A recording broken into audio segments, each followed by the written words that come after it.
Hello YouTube, and welcome to my layout again. This is the third update of the railway in the loft. I think I've decided on a name, and as you can see by the start of the tag, I think I'm going to call it Willingham.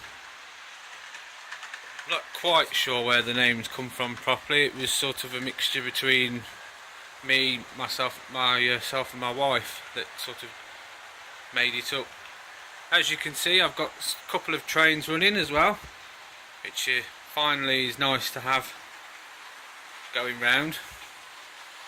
I'll start off with the station side of the layout. You'll have to excuse the shakiness because I am filming on my phone again.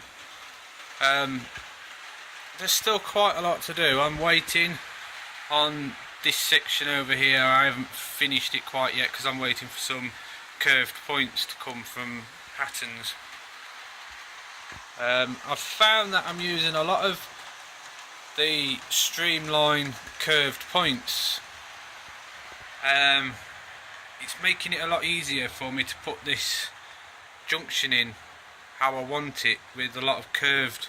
Using the curved points, I'm able to create a nicer junction and in the area that I want it in, rather than trying to bring the junction into the station area. So if I move round, you can see that I've started to lay all the tracks. I've got started to build some platforms as well. That one across the back there is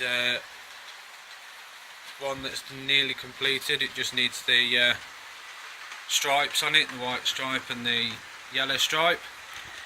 I've got all the wood cut for it.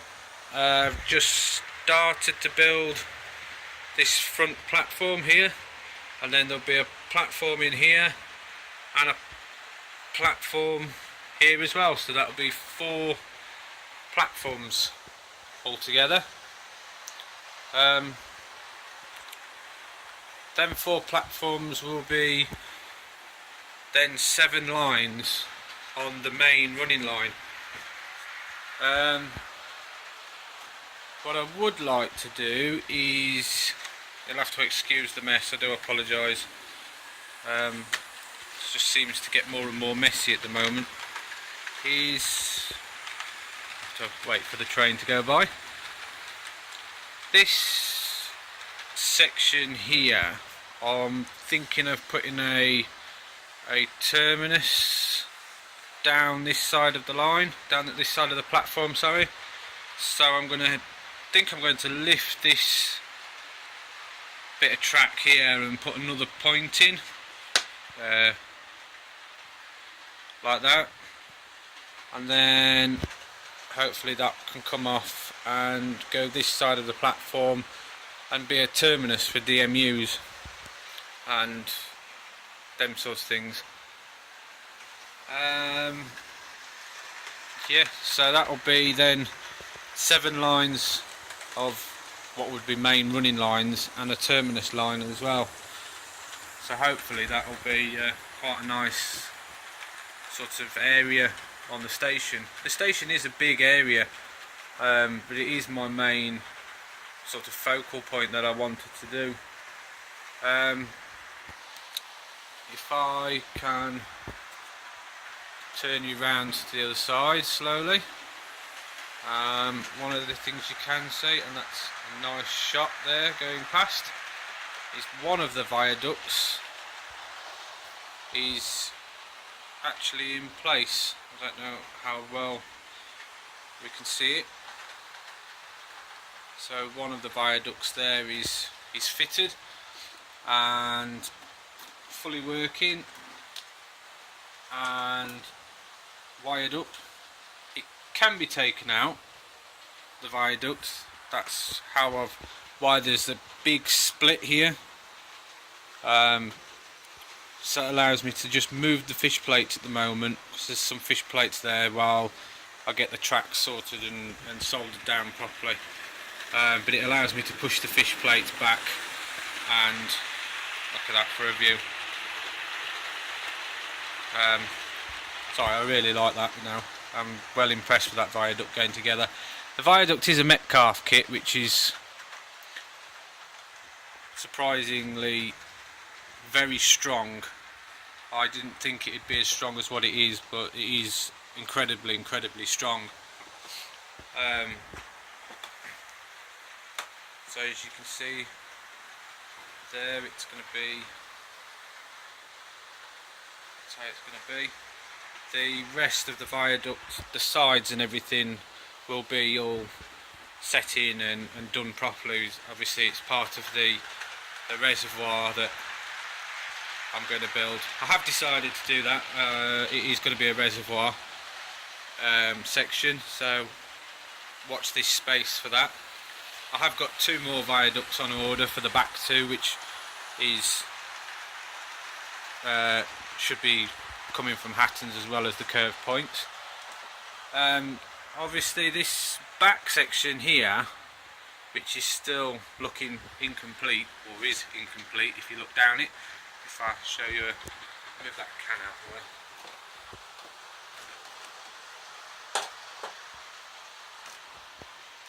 Sorry, I do apologise for the mess. It's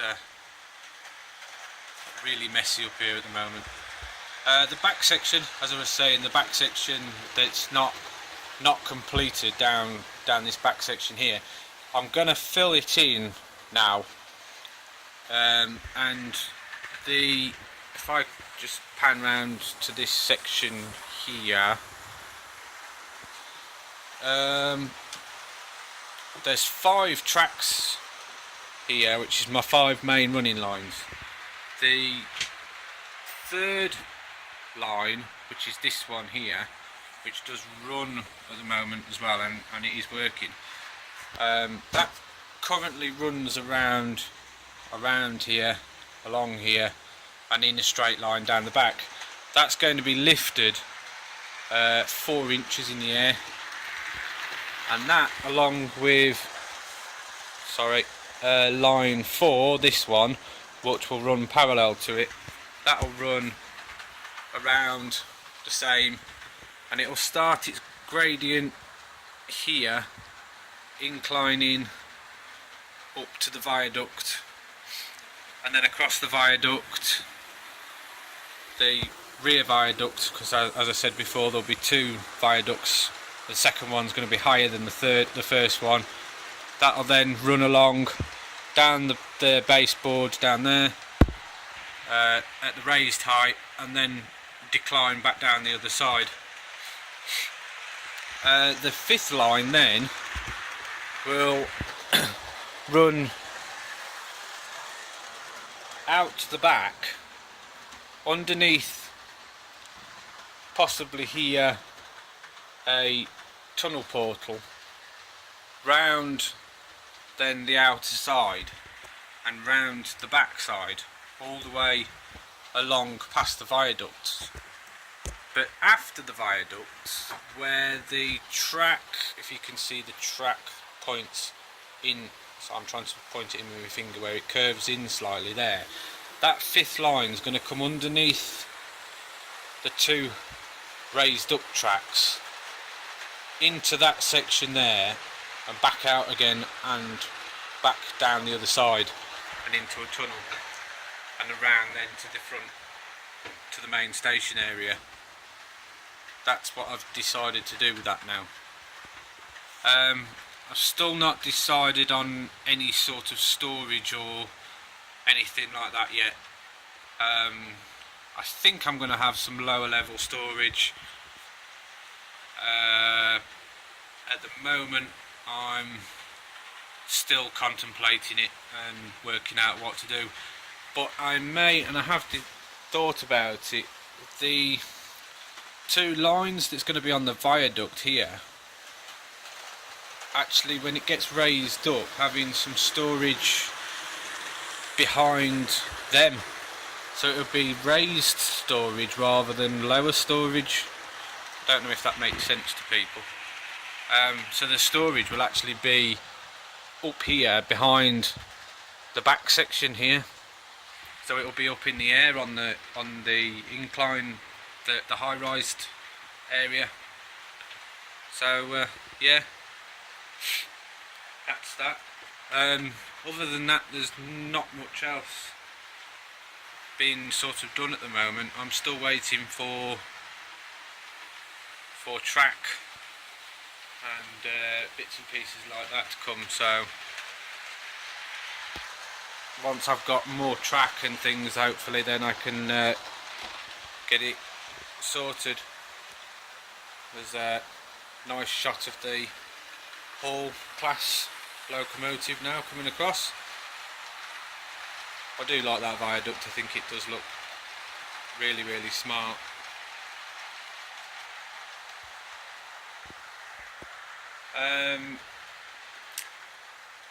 There's nothing done down that section down there yet. That's going to be the TMD area, as I've said before in the past. So really that's the main sort of points. There's a lot of mess up here which is quite bad. Obviously still building the platforms. The way that I build platforms, it's not necessarily the right way or the wrong way or anything. Just move that out of the way. The way that I build them is using 18mm MDF for the height, which is virtually perfect on most coaches, and then using this which is balsa wood, real fine or small strips of balsa wood, and I've glued them to the side there like that, which creates this. As you can see, I've done this one already. This creates then the lip, and if you can see it properly on this one here, you can see that there's the lip, and down there then is the part of the platform. That lip there, this piece of balsa wood then, is done so that that'll be the white line. So that's the right thickness then for the white line. And the curbstones. If you need them sort of things, strips of balsa wood like that, the balsa cabin, which you can find on the internet, is one of the best places for it, and one of the cheapest places for any sort of balsa wood strips or anything like that. I think that's just about it for this update, I'm afraid. As I say, I am waiting for some track and bits and pieces to come, so it does make it a little bit difficult sometimes when you're waiting for stuff and you really want to get on with it, and you can't, because if you put things in wrong places you have to lift it all and start again, and really I'd like to just do it in one go. So I am waiting. The only other thing that I have is, I shall stop, the new addition to the fleet is the Hornby TTS Class 37 in Network Rail. It is a lovely looking loco, and I do like it. I didn't think I'd like it at first, but for some reason it started to grow on me, and the more it grew on me, the more I wanted it. It doesn't have working lights. That's the only sort of bit that I disliked about it, sort of, if that makes sense. I would have liked to have working lights on it and cab lighting on it, but I suppose when you're only paying £80 for a model, a train, it's quite good value for money, and you're not going to get everything on it. The sound functions are quite good as well. I mean, there are quite a lot of functions on it. Unfortunately, I can't use all the functions because I've only got the Hornby Select, so it doesn't allow you to use all of the functions, if you like. It tends to only let you use what functions from 1 to 9, so, but I think it's got around about 24 different functions, which is quite a lot of functions really. If I start it up,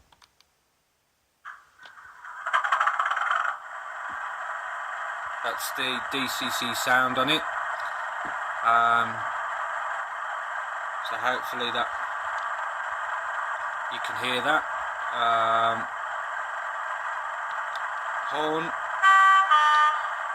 and then all the other coupling sounds and the brake sounds and things.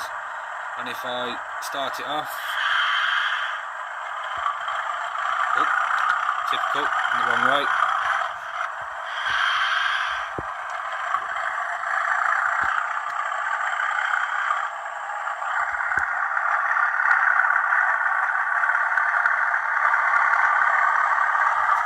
I hope you can hear this okay as it goes off into the distance.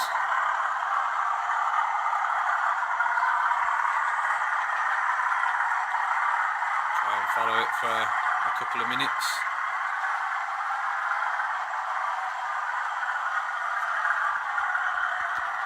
Get in front of it as it comes across the viaduct.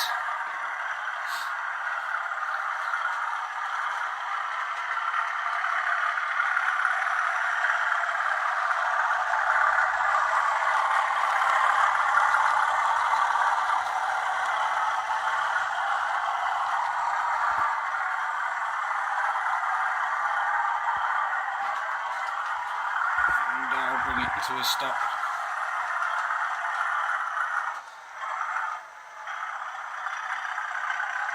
Just here.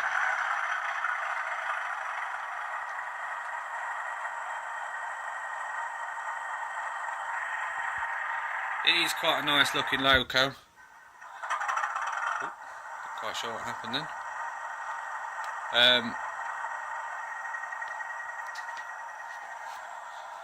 Just trying to turn the sound off so that you can hear me. It is a nice looking loco, I do like it. It could do with a little bit of weathering up, make it look a bit more grubbier. It's a bit shiny at the moment. But I do, the more I looked at it, the more and more I wanted it. Obviously these TTS locos are quite undetailed, if you like. There's a lot of, it's more moulded detail than it is detail, but you know, you can pick out the detail yourselves. I think I might do some little bits of detailing on it. I've looked at some photos on the internet, so I'm hoping that maybe I can do a little bit of detailing myself and trying to improve the appearance of it a little bit.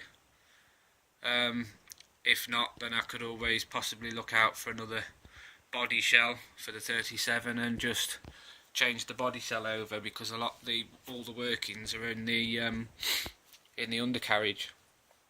And as I said before, for the price that you pay for these TTS models, they're not a lot of money, and you sort of get what you pay for in that sense. But my little boy, he absolutely adores it because it makes noises and it's got a horn and things like that.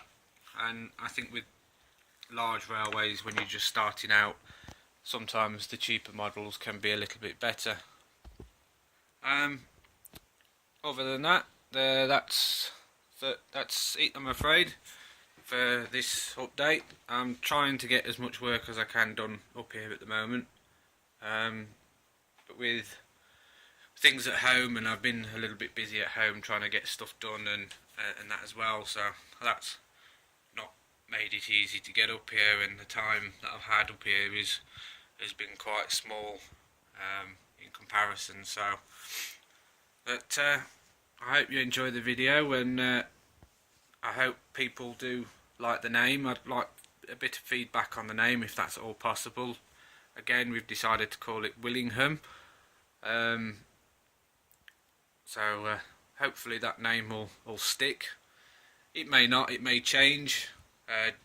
later on down the line something else might pop out that's a bit suits the layout a little bit more than what it does at the moment, but that seems like quite a good name at the moment. So yeah, please subscribe to the channel and leave your comments below. All comments are much appreciated, and all new subscribers, thanks very much for subscribing to the channel. It does sort of make you feel quite good when people are watching your videos, and I hope it inspires people to build their own model railways, if you like, that sort of thing. I'll leave you with a couple of shots just of the viaduct and the locos going across the viaduct, just to leave you and say goodbye for now until the next update. So cheerio from Willingham. Ta-ra, bye, thanks.